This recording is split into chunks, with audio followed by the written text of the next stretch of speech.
pasta sta latina, se non avete che sempre latina.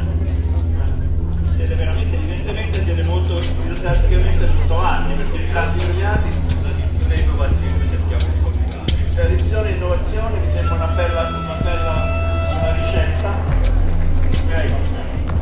Prego. Poi l'istituto si prepara l'istituto Domenico Romanazzi, poi Grazia Deledda di Lecce, Rastellieri di Latina e Tito Livio di Milano. Allora l'istituto tecnico economico liceo linguistico Domenico Romanazzi di Bari, Giacomo Antonio Montelli e Germano Berardi, più qualche studente ci sono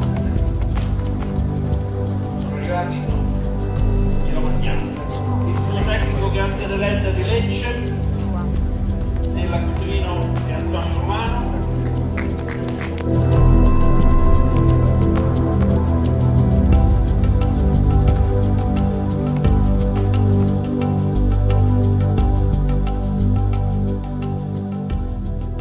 L'insegnante, quindi stare in classe, e insieme una che mette in questo la sua passione per creare relazioni tramite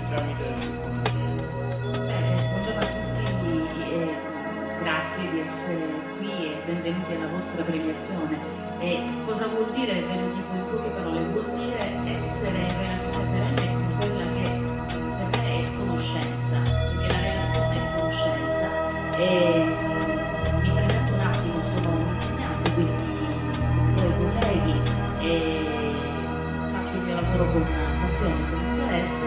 Ho scoperto le tecnologie, scoperto tra virgolette, le ho sempre usate. Insegno a scuola superiore, insegno a Potenza, quindi sono calabrese ma sono calabro-lucana, diciamo così, giusto per... E mi occupo dal 2002 almeno